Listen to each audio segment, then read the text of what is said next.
ఈ ఉదయకాల సమయంలో మనం దేవుని పాదసన్నిధికి రావడానికి దేవుడు మనకిచ్చిన ఈ మంచి అవకాశం బట్టి నేను దేవునికి కృతజ్ఞతాస్తుతులు చెల్లిస్తున్నాను.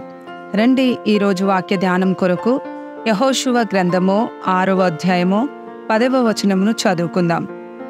మరియు యెహోషువ, మీరు కేకలు వేయుడని నేను మీతో చెప్పు దినము వరకు మీరు కేకలు వేయవద్దు, మీ కంఠధ్వని వినబడనీయవద్దు, మీ నోట నుండి ఏ ధ్వనియు రావలదు.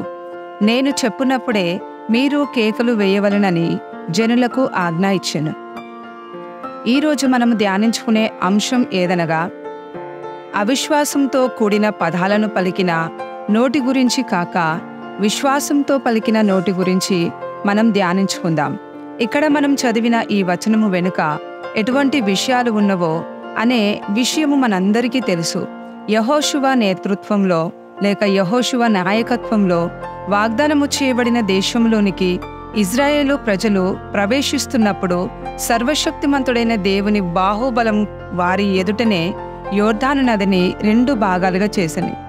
కానీ వారికి వాగ్దానము చేయబడిన దేశంలోనికి ప్రవేశించడానికి వచ్చినప్పుడు వారు వాగ్దానము చేయబడిన దేశంలో ప్రవేశించడానికి వారికి ఒక ఛాలెంజ్గా, ఒక సవాలుగా వారి ఎదుట యెరికో గోడలు అడ్డుగా నిలబడుకొని ఉండెను.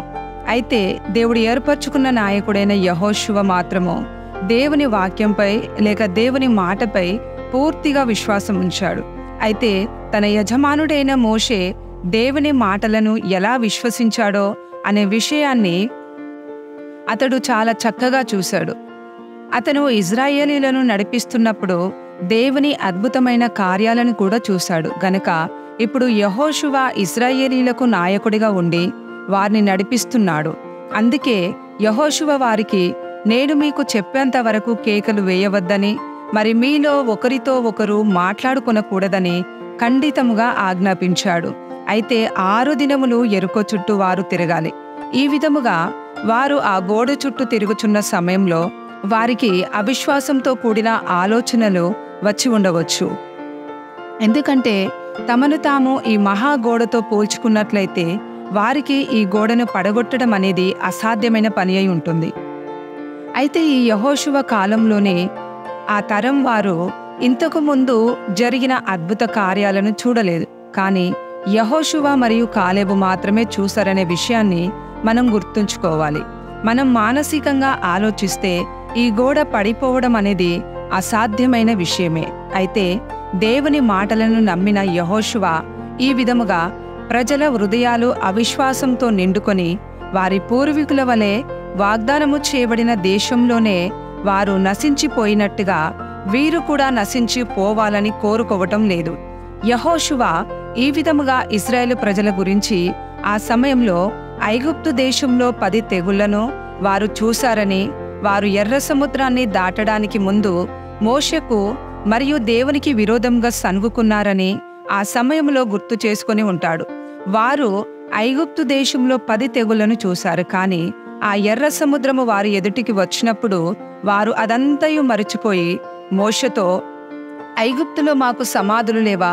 చంపడానికి మమ్ములను ఈ అరణ్యంలోనికి తీసుకొచ్చావా అని మోషేతో అన్నారు. గనుక ఈ అవిశ్వాసపు మాటలే వారి యొక్క తీర్పుకు కారణమయ్యాయి. వారందరూ కూడా దేవుడిచ్చిన మన్నాను తిన్నవారే, అరణ్యంలో బండ నుండి దేవుడిచ్చిన నీళ్లను కూడా త్రాగినవారే. కానీ వారి అవిశ్వాసం కారణంగా వారు ఎడారిలోనే మరణించారు. అందుకే మన నోటి నుండి వచ్చే మాటలే మన తీర్పుకు కారణం కావచ్చనే విషయాన్ని మనం గుర్తుంచుకోవాలి. మనల్ని మనం పరిశీలించుకొని చూసుకుందాం. సిలువపై దేవుని ప్రేమను మనం చూసాము. ఆ బహుమూల్యమైన రక్షణను రుచి చూసి ఉన్నాం. అయినను మన జీవితంలో సమస్యలు వచ్చినప్పుడు కానీ మన నోటి నుండి వచ్చే మాటలు ఇప్పటికీ కూడా దేవునిపై విశ్వాసము లేక నమ్మకము లేదనే విషయాన్ని తెలియజేస్తున్నాయి.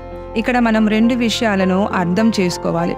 ఒకటి, వారు ఒకరితో ఒకరు మాట్లాడినట్లయితే ఆ మాటలు వారి హృదయాలను అవిశ్వాసంతో నింపుతాయని, వారు రోజంతా ఆ విషయాలే ఆలోచిస్తారని, మరియు కొంతమందిలో ఉన్న ఆ అవిశ్వాసము ప్రజలందరిలో ఉన్న ఐక్యతను పాడు చేయనని, నాశనము చేయనని యెహోషువకు తెలుసు.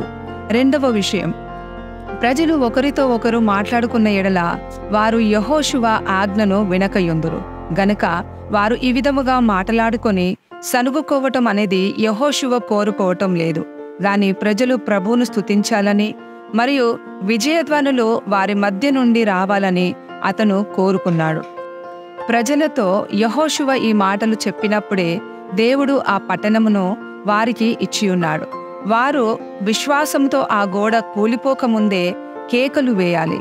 అయితే మనము ఈ సంఘటనను తీసుకొని దేవుని నుండి ఆశీర్వాదాలను పొందడానికి గాని సాతానును వెళ్ళగొట్టుటకు గాని కేకలు వేయకూడదు. కానీ అవిశ్వాసము మన హృదయంలో చుట్టుముట్టినప్పుడు, మన ఆత్మీయ జీవితాన్ని నాశనము చేయుటకు కాచుకొని ఉన్నప్పుడు, మనం విజయవంతమైన జీవితంలో ముందుకు వెళ్లకుండా అడ్డుపడుతున్నప్పుడు విశ్వాసంతో జయధ్వనులతో కేకలు వేస్తూ ఒక్కొక్క అడుగు ముందుకే వేస్తూ సాగిపోవాలి. దేవుడు చేసిన వాగ్దానాలను జ్ఞాపకం చేసుకుంటూ సాతానుపై జయం పొందుచు అధికారంతో ఒక్కొక్క దినము ముందుకే సాగిపోదాము. అయితే మనం మాట్లాడే మాటలను జాగ్రత్తగా ఉండనిద్దాం. ఎందుకంటే మన నోటి నుండి వచ్చే మాటలను పరలోకంలో ఉన్న దేవుడు అలాగే మన చుట్టూ ఉన్న సాతాను కూడా వింటాడు. గనక మనం అవిశ్వాసంతో కూడిన మాటలను పలకకూడదు. మన నోటి నుండి వచ్చే ప్రతి మాట కూడా ప్రభువును మహిమపరిచే విధముగా ఉండనిద్దాం. రండి మనం ప్రార్థన చేసుకుందాం. కృపా కనికరము గల మా తండ్రి, ఈ మంచి సమయం కొరకు, నీ వాక్యం కొరకు మేము నీకు కృతజ్ఞతాస్తుతులు చెల్లిస్తున్నాం. ఇజ్రాయేలు ప్రజలు ఏ విధంగానైతే మౌనముగా ఉండి ఆ గోడ చుట్టూ తిరిగినారో అదే విధముగా మేము కూడా మా జీవితంలో సమస్యలు, కలవరాలు వచ్చినప్పుడు, నిరాశ వచ్చినప్పుడు మేము కూడా మౌనంగా ఉండి అవిశ్వాసంతో కూడిన విషయాలను ఆలోచించక నీవిచ్చిన విజయాన్ని ధ్యానించుచు స్తుతించుచు ప్రతి దినము జీవించుటకు మాలో ప్రతి ఒక్కరికి సహాయము చేయము. నీ ఆశీర్వాదములు మా ఒక్కొక్కరి జీవితంలో నిలిచి ఉండనిమ్మని యేసుక్రీస్తు మధురమైన నామములో అడుగుచున్నాము తండ్రి. ఆమేన్. మన ప్రభువు త్వరలో రాబోతున్నాడు గనక ఈ రోజులలో జీవితంలో సవాళ్లు వచ్చినప్పుడు మన నోటి నుండి అవిశ్వాసంతో కూడిన మాటలు పలకకుండా విశ్వాసంతో కూడిన మాటలనే మన నోటి నుండి రానిద్దాం. దేవుని నామము మన